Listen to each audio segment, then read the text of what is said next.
Welcome to our channel. నమస్కారం. Liquor ట్రాన్స్పోర్ట్లో అక్రమాలకు పాల్పడి వందల కోట్ల రూపాయలు మింగేసిన మాజీ మంత్రి కారుమూరి నాగేశ్వరరావు ఈరోజు మాట్లాడుతూ ప్రశ్నిస్తే ప్రభుత్వం అణచివేస్తుందంటూ మాట్లాడుతున్నాడు. ప్రభుత్వం ఎక్కడ ఆయన అరెస్ట్ చేయలే. ఆయన అక్రమంగా లిక్కర్ ట్రాన్స్పోర్ట్లో కొట్టేసిన డబ్బులు, రూటింగ్ చేసిన డబ్బుల్ని ఈడీ విచారించి అరెస్ట్ చేయబోతూ ఉంది, ప్రశ్నిస్తూ ఉంది. ఆయనతో పాటు ఆయన కుటుంబ సభ్యులు, కొడుకుని, కోడలను కూడా విచారించే అవకాశం ఉంది, అరెస్ట్ చేసే అవకాశం ఉంది. ఆ స్కామ్ గురించి మాట్లాడకుండా ఈ మాటలు మాట్లాడుతూ ప్రజలను తప్పుదోవ పట్టించే ప్రయత్నం చేస్తున్నాడు. కారుమూరి నాగేశ్వరరావు చేసిన స్కామ్ ఏంటి, ఎన్ని వందల కోట్లు నొక్కేశాడు, ఎటు దారి మళ్లించాడు, తెలుసుకునే ప్రయత్నం చేద్దాం. విశ్లేషించడానికి మనతో పాటు ఉన్నారు జనసేన అధికార ప్రతినిధి కోసుమూడి శ్రీనివాస్ గారు. వారిని అడిగి మరిన్ని విశేషాలు తెలుసుకుందాం. నమస్తే సార్. నమస్తే అండి. కారుమూరి నాగేశ్వరరావు మాజీ మంత్రి లిక్కర్ ట్రాన్స్పోర్ట్ కాంట్రాక్ట్లో మింగేయటం కాకుండా తణుకు లాంటి చిన్న పట్టణంలో టీడీఆర్ బాండ్ల పేరుతో 700 కోట్ల రూపాయలు పైగా మింగేశాడని చెప్పి వార్తలు కూడా వచ్చినాయి. అలా మింగేసిన వ్యక్తి వాడు ప్రభుత్వం మీద నిందలు వేస్తున్నాడు. తానేం తప్పు చేయనట్టు, తను అణచివేస్తున్నట్టు. ఆయన వ్యాఖ్యలను ఎట్లా చూస్తారు సార్? కారుమూరి నాగేశ్వరరావు గురించి మీరు అడుగుతున్నారు కాబట్టి, మా ఇద్దరితో ఒకటే గ్రామం, స్వగ్రామం. ఒకటే గ్రామం? ఒకటే స్వగ్రామం, అత్తిలి. మా ఇంటికి వారింటికి మధ్యలో ఒక 100 అడుగుల దూరం. దగ్గరే బాగా. నేను చిన్నప్పటి నుంచి చూసిన వ్యక్తి. నాకు అతనికి పరిచయం లేకపోయి కానీ మా నాన్నగారికి ఆయనకి పరిచయం. అతని ఎదుగుదల అంతా చూశాను. అతి తక్కువగా 6వ తరగతితో 7వ తరగతితో చదువుకున్న వ్యక్తి. అప్పర్ ప్రైమరీ బాలుర ఉన్నత పాఠశాలని మా గవర్నమెంట్ స్కూల్లో. అనూహ్యంగా అతను ఎదిగిన విధానం చూశాను.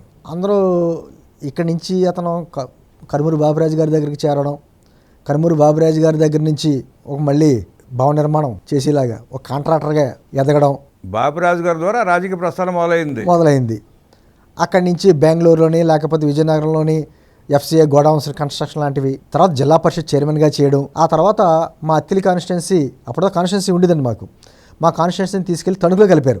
అప్పట్లో మా ఉమ్మడి పశ్చిమ గోదావరి జిల్లాలో కాన్స్టిట్యున్సీ కోల్పోయింది ఏదైనా ఉందంటే అత్తిలి, పెనుగొండ. అత్తిలి తీసుకొచ్చి తణుకులో కలిపారు, పెనుగొండ తీసుకొచ్చి నిడదవోలు కలిపారు. అప్పుడు తణుకుకి కూడా ఈయన ఎమ్మెల్యే అయ్యాడు. ఆయన మీరు ఇందాక చెప్పినట్టుగా ఆయన హయాంలోనే టీడీఆర్ బాండ్లు దాదాపు 691 కోట్ల 43 లక్షలు ఒరిజినల్ అంకి చెప్పాలంటే, అంటే దాదాపు 700 కోట్ల రూపాయల స్కామ్ జరిగినది వార్త. సరే, అతను హైదరాబాద్లో పెంచుకున్న ఆస్తులు కావచ్చు, బెంగళూరులో పెంచుకున్న ఆస్తులు కావచ్చు, ఇన్ని చేసుకునే వ్యక్తి. ఈ రోజున ఆ తర్వాత మొన్న ఎలక్షన్స్లో కూడా వారి కుమారుని మళ్ళీ ఏలూరులో పార్లమెంట్ అభ్యర్థిగా పోటీ చేశాడు. ఈ చిత్రం ఏంటంటే అతని పుట్టినరోజు అతనికి తెలియదు, ఒరిజినల్ డేటు కారుమూరి నాగేశ్వరరావుకి. అతని కొడుకుది కూడా ఒకటే గాంధీ జయంతి రోజునే పుట్టినరోజు జరుపుకుంటారు. పాపం ఆయన కొంచెం ఫ్లెక్సీలు అంటే బాగా ఇష్టం అండి. ఎక్కడికి వెళ్తే అక్కడ ఫ్లెక్సీ కనపడాలి మనస్ఫూర్తిగా. అందుకని ప్రతిభాన ఫ్లెక్సీలు అన్నీ కట్టుకుని ఆ రోజు, అంటే గాంధీ జయంతి రోజు అయితే ఇంకెక్కువ ఫ్లెక్సీలు కనపడతాయని చెప్పి పెట్టుకుంటారు ఆయన. సరే, అది దాని కూడా కనుక కాదలేం. కానీ ఈ రోజున ఆంధ్రప్రదేశ్లో అతిపెద్ద కుంభకోణం ఏదైనా ఉందంటే లిక్కర్ కుంభకోణం. ప్రతిరోజు ఒక ఎపిసోడ్ కింద మన బయటకు వస్తుంది కదా. అసలు కుంభకోణం, దాని తర్వాత మొలకల చెరువు కుంభకోణం, ఇప్పుడు మళ్ళీనేమో ట్రాన్స్పోర్టేషన్ సంబంధించిన కుంభకోణం. ఓ అంశాల వారీగా వస్తుంది. వైఎస్ఆర్ కాంగ్రెస్ పార్టీ సంబంధించిన నాయకులు అందరూ కూడా ఏదో రూపంలో దాంట్లో ఉన్నారు.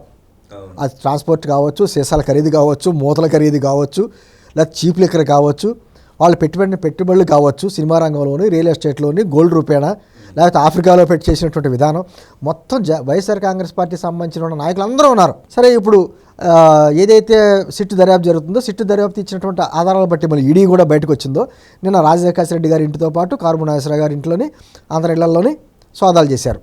సోదాలు చేసినప్పుడు ఈయన అరెస్ట్ చేశారని కొన్ని వార్తలు వస్తాయి. ఈయన తణుకులో ఉంటాడండి ఇప్పుడు స్వగ్రహం. అక్కడి నుంచి స్టేట్మెంట్ ఇచ్చాడు, నన్ను ఏం అరెస్ట్ చేయలేదు, అన్నీ తప్పుడు ఆరోపణలు వస్తాయని చెప్పి చెప్పుకొచ్చాడు. అంతవరకు అయితే ఓకే, నువ్వు అక్కడ ఉన్నావు, నీ ఇంట్లో ఉన్నావు, కానీ ఇక్కడ నువ్వు హైదరాబాద్లో ఉంటున్నా, నీ కొడుకు కోళ్ళు ఇక్కడ జరిగిన అన్నీ తీసుకెళ్లారు, కావాల్సినవి తీసుకెళ్లారు. రేపో మాపో నీ తలుపు తడతారు, తడతారా, నిన్నే తడతారా అనేది పక్కన పెట్టండి. కానీ ఈ రోజున అతనికి ఏం అధికారం ఉందని కూటమి ప్రభుత్వం మీద విమర్శించడానికి? ఏ రోజున టీడీఆర్ బాండ్లో నేను స్కామ్ నేను చేయలేదన్నావా? దమ్ముంటే నిరూపించండి అంటారు. విచిత్రం, రామబ్రహ్మం గారు నేను చేయలేదు అనరు, దమ్ముంటే నిరూపించండి అంటారు. ఇప్పుడు నిరూపించే టైం వస్తేనేమో అణచివేస్తారు. అంటే అంత పక్క ఆధారం లేకుండా మేము చేసేమే, మీరు ఎలా పట్టుకోగలరు మమ్మల్ని అనే ధైర్యం వాళ్ళకి. అంతే తప్పు చేయలేదనరాళ్ళు. కొంచెం నోటు జారుడుతనం కూడా ఆయనకి ఉంది. ఆ రోజు అతను మంత్రిగా ఉన్నప్పుడు, ఎమ్మెల్యేగా ఉన్నప్పుడు కూడా రైతుల విషయంలో కూడా అతను ఏ విధంగా ఎరిపప్ప అన్నట్టుగా కొన్ని మాటలు మాట్లాడి మళ్ళీ వ్యాఖ్యలు వెనక తీసుకుని మేము ముద్దుగా పిలుచుకుంటాం అనేటువంటి మాటలు మాట్లాడి అతను అంటే వ్యవహార శైలి గురించి చెప్తున్నా. మరి ఈ రోజున ఏం అర్హత ఉందని చెప్పేసి మీరు హయాంలో మంత్రిగా చేసి అన్నీ చేసావు. నీ స్వగ్రామం అత్తిలించి నీ నియోజకవర్గం తణుకు నుంచి కనీసం రోడ్డు కూడా వేయలేకపోయారు కదా. రోడ్డు కూడా వేసుకోలేకపోయాడు. దారుణమైన రోడ్లు. ఆయన మాత్రం 100 కోట్లు పోగేసుకున్నాడు. అదే అంట ఎటువంటి పరిస్థితులు ఉందో ఆ ప్రాంత ప్రజలకు తెలియదా? ఇప్పుడు అమ్మ పుట్టిల్లు ఏదో మేనమామ గారు అంటారు చూసారా, మీ చరిత్ర అంతా బయట వాళ్ళకి తెలియకపోవచ్చు, అక్కడ ఉన్న వాళ్ళకి తెలియదా? పైగా మీ ఊరు సొంత ఊరు కనీసం ఒక రోడ్డు వేయించలేకపోయావే. ఈ రోజున వచ్చి ఏదైనా మాట్లాడితే అణిచివేత, వెన్నుపోటు దినోత్సవాలు, కార్యక్రమాలు, ధర్నాలు అంటే ఏదో రూపంలో పబ్లిక్లో తిరుగుతూ ఉంటే ఏం రాదనుకుంటారు. ఖచ్చితంగా సార్ నేను అంటే రామబ్రహ్మ గారు ఆధారాలతో సహా సిట్టు మొత్తం పట్టుకుంది. నేను లేను, గుర్తులేదు, నాకు తెలియదు అంటే కుదరదు. అదురు సినిమా డైలాగులు చెప్తే కుదరదు. ఇంకా మీరు ఎక్కడికెక్కడ తిరిగారో మీ ఫోన్ రికార్డులతో సహా, తర్వాత గూగుల్ మ్యాప్లతో సహా అన్ని ఆధారాలు పెట్టి సిట్టు విచారణ చేస్తుంది. ఏదో పేలవంగా చేయట్లా, అత్యంత వేగంగా జరుగుతుంది. అటువంటిప్పుడు మీకు ఏ అర్హత ఉంది? అణిచివేత అంటే ఏంటి?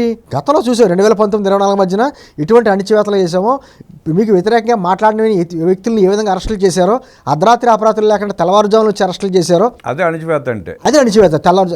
మన అచ్చెన్నాయుడు గారిని ఏ విధంగా అరెస్ట్ చేశారండి? అచ్చెన్నాయుడు గారు, కొల్లు రవీంద్ర గారు, దేవినేని ఉమా గారు, చంద్రబాబు నాయుడు గారు, రఘురామకృష్ణరాజు గారు, ఏమీ లేనటువంటి వ్యక్తిని కోళ్ళ శివప్రసాద్ గారి మరణానికి కారణం ఎవరండి?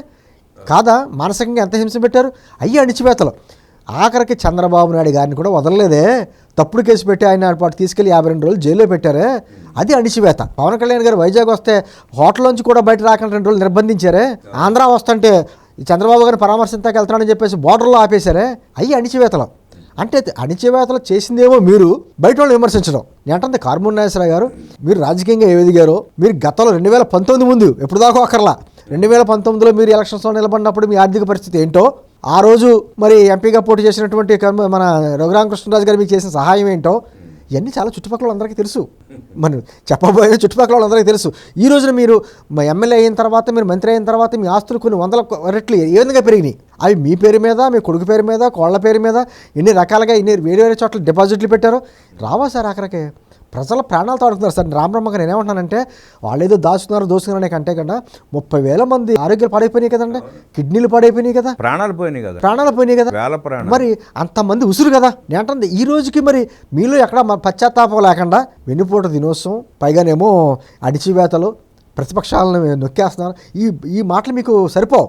పైగా ప్రజలకి చీప్ లెక్కర్ పోసి తాగించి నిర్దాక్షిణ్యంగా 30,000 మంది చంపేసి మళ్ళీ వీళ్ళు వెళ్ళిపోతారు. అసలు ఆ రోజు జంగారెడ్డి గూడెంలో కల్తీ సారాకి చనిపోతే ఏమన్నారు సార్? సహజ మరణాలు అన్నారు, చిటుకుని చెప్పేశారు, సహజ మరణాలు అనేసారు. మరి ఈ రోజున రాష్ట్రం మొత్తం ఇంత పెద్ద స్కాము, ఇదే గవర్నమెంట్ ఏదో 3,500 కోట్లు అంటుంది, కానీ ఒరిజినల్గా అది కనీసం 10-15 రెట్లు ఎక్కువ ఉంటుంది. 3,500 కోట్లు అంటే ఆ బాక్స్లో తీసుకున్న కమిషన్ అండి, 100-200 రూపాయల కమిషనే 3,500 కోట్లు. అదే, అది కాకుండా మిగతా స్కామ్ ఇంకా ఉంది. అంతే కదా. ఇప్పుడు ఢిల్లీ లిక్కర్ స్కామ్లో అక్కడ సీఎంని, డిప్యూటీ సీఎంని, కవిత గారిని ఇంతమంది అరెస్ట్ చేసి తిహార్ జైల్లో పెట్టారు. మరి దానికి 10-15 రెట్లు పెద్ద స్కామ్ కదా ఇది, 100 రెట్లు పైన. మరి మీ జనాలు, వైఎస్ఆర్ కాంగ్రెస్ పార్టీకి సంబంధించిన వ్యక్తులు అందరూ కూడా ఏదో రూపంలో లిక్కర్ స్కామ్లో ఉన్నారు. ఆ సీసాల విషయంలో కావచ్చు, మూతల విషయంలో కావచ్చు, ట్రాన్స్పోర్ట్ విషయంలో కావచ్చు, లేకపోతే చేతులు మార్చుకుని మీరు రియల్ ఎస్టేట్లోని, సినిమాల్లోని, లేకపోతే హాస్పిటల్స్ లోపలని రకరకాల పెట్టుబడులు పెట్టారు.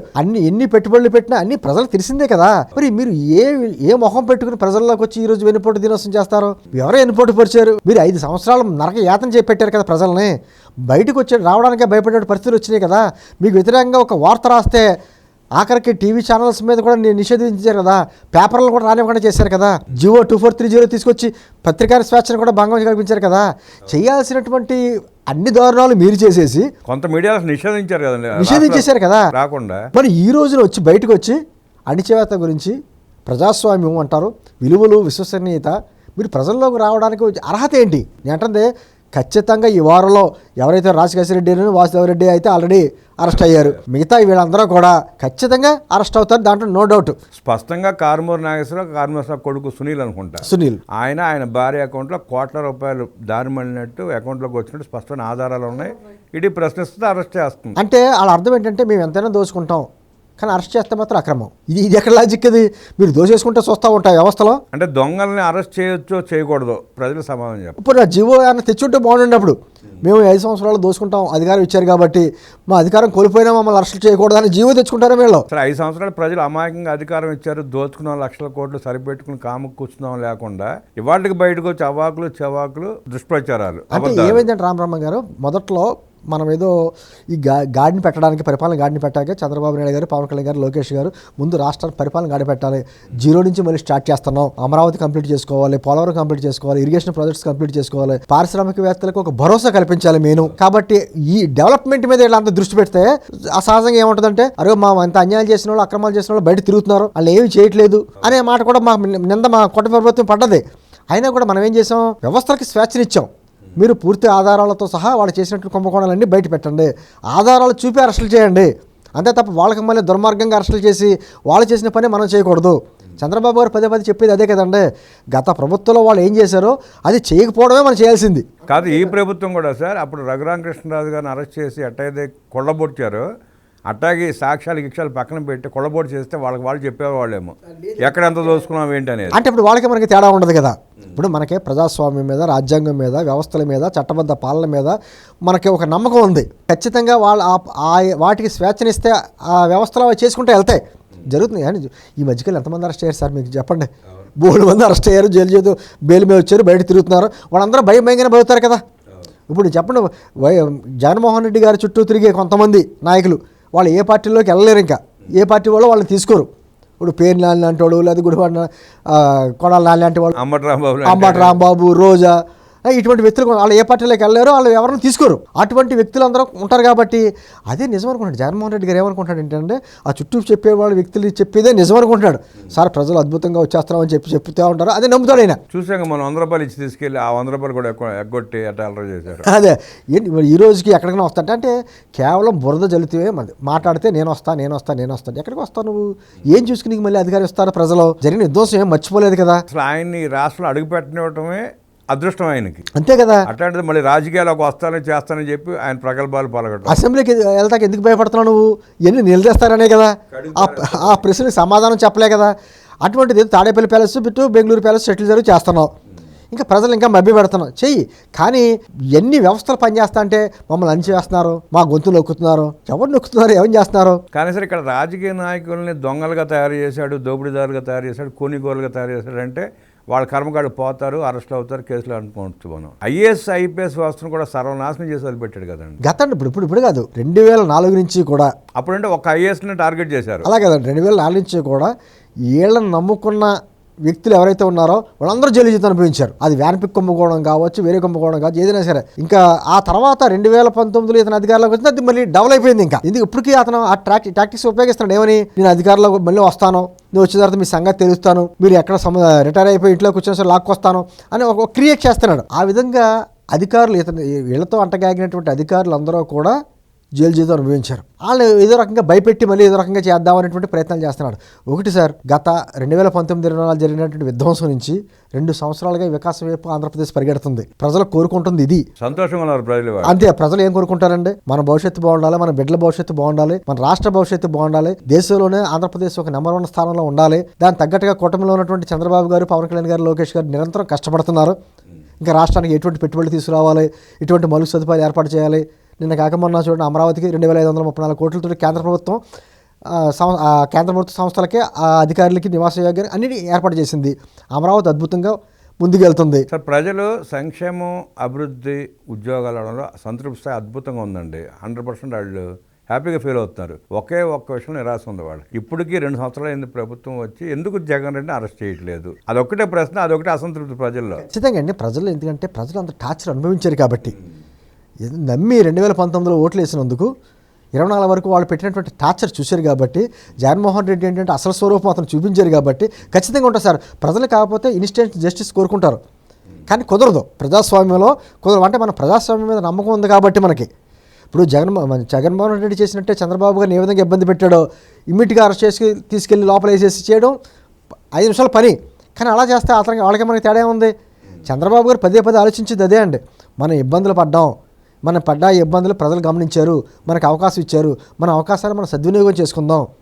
ఖచ్చితంగా వాళ్ళకి జరగవలసింది జరుగుద్ది.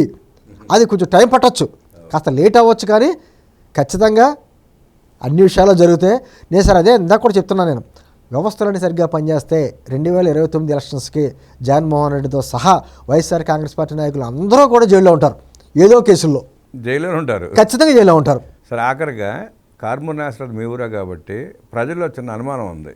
ఆయన ఏదో మటరలు చేస్తాడని, రౌడీ అని, గోండా అన్న అపోహ ఉంది ప్రజల్లో. ఆయన కూడా అలాగే స్టేట్మెంట్ ఇచ్చాడు గతంలో. గుంటూరు అవతల నరికేస్తా ఇళ్లలోంచి లాగి, గుంటూరు అవతల ఇళ్లలో లాగి తంతానంటూ మాట్లాడాడు ఆయన. దాని దృష్టిలో పెట్టి ఈయన మటర్లు ఎక్కువ చేస్తాడా అన్న ప్రజల అనుమానాన్ని మీ ఊరు కాబట్టి మీరే నివృత్తి చేయాలి. ఆయన గతంలో మటర్లు చేశాడా, గుండాయిజం చేసేవాడు? అలా కదండి. మనిషి కొంచెం భారీ ఆకారం కనపడతాడు. అతను మామూలు వ్యక్తిగా కనుమూరి బాబురాజు గారి దగ్గరికి వెళ్ళిన కాడి నుంచి ఆ ప్రస్థానం చూశారు. ఇతని ఎదుగుదల వెనకాల అనేక రకమైనటువంటి కార్యక్రమాలు చేశాడనేటువంటి ఆరోపణలు ఉన్నాయి, ఏ ఊహాగానాలు ఉంటాయి. రకరకాలుగా నాకు ఇక్కడ ఘాట్లు పడ్డాయి, అక్కడ ఘాట్లు పడ్డాయి అని రకరకాలుగా చెప్పుకునేవారట. వాస్తవాలు ఏదైనా అతని గురించి తెలుసు కాబట్టి, అతని కుటుంబ చరిత్ర అంతా తెలుసు కాబట్టి, ఈ రోజున అతని పరిస్థితి కొన్ని 100 కోట్లకి ఏ విధంగా ఎదిగిపోయాడో వెళ్ళాడు కాబట్టి మామూలుగా చేసి అయితే రాలేడు. ఏమంటే ఏ వ్యాపారం చేసి ఏ ఉద్యోగం చేస్తే వస్తాయండి అన్ని కోట్లు? అవును, వాస్తవం కష్టపడి సంపాదించేవాళ్ళు కానీ రావు కదా. 2019కి ముందు కూడా చాలా ఇబ్బందులు పడ్డాడు కదా ఆర్థిక పరంగాను. మరి ఈ రోజుకి వచ్చేటప్పుడు 100 కోట్లు వచ్చినాయి కదా. అంటే ఏం చేశాడు అంటే సహజంగా ఇంకొకటి ఏంటంటే రామబ్రహ్మ గారు పెద్ద చదువుకోలేని వ్యక్తి. అతను పెద్ద మనకు మళ్ళీ చదువుకున్న వ్యక్తిగా మాట్లాడే లేదు. అతను చదువు తక్కువ కాబట్టి అతని భాష, అతని విధానం అంతా కూడా కొంచెం బండమరుగా ఉంటాయి. అతని వ్యవహార శైలి కూడా అలా ఉంటుంది. సరే, మీరు అన్నట్టుగా మా స్వగ్రామం కాబట్టి మీరు అడిగారు కాబట్టి ఆ చుట్టుపక్కల రకరకాలైనటువంటి ఆరోపణలు వినబడతా ఉంటాయి. మనం ఏం చూడలేదు, చేయలేదు. అలా ఎదిగాడు, అటువంటి కార్యక్రమాలు చేసి ఎదిగాడు, ఎంతోమందిని తొక్కుకుంటా ఎదిగాడు అనేటువంటి వార్తలు వస్తూ ఉంటాయి. మరి ఎంతవరకు వచ్చిందో, అలా చేయకపోతే ఇన్ని కోట్లు రావాలని కూడా ఉంటుంది కదండి బ్రహ్మమ్మ గారు. ఏదేమైనా అతని విధానం ఇప్పటికైనా తెలుసుకోవాలి. నేను ఏ పరిస్థితి నుంచి ఏ ప్లేస్లోకి వచ్చాను, ఇప్పుడు ఏ ప్లేస్లో ఉన్నాను. ఇంకా ఏ పెద్ద పెద్ద మాటలు అణిచివేతలు లేకపోతే ఇంకోటి ఏదో జగన్మోహన్ రెడ్డి పిలిపించాడు కాబట్టి నేను కూడా రోడ్ల మీద తిరుగుదాం, ప్రజలంతా మర్చిపోతారో, నా లెక్కర్ స్కామ్ను మర్చిపోతారో, నా టీడీఆర్ బాండ్లు స్కామ్ మర్చిపోతారంటే కుదరదు. ఖచ్చితంగా గుర్తు చేసుకునే వాళ్ళు గుర్తు చేసుకుంటారో, మీరు గుర్తు మర్చిపోలే చేయాలన్నా అవి కుదరదు. సంఘ వ్యతిరేక కార్యకలాపాలతోనే కారుమూరి నాగేశ్వరరావు ఎదిగాడంటూ విశ్లేషించిన కూసుంబడి శ్రీనివాస్ గారికి ధన్యవాదాలు తెలియజేస్తూ నమస్కారం.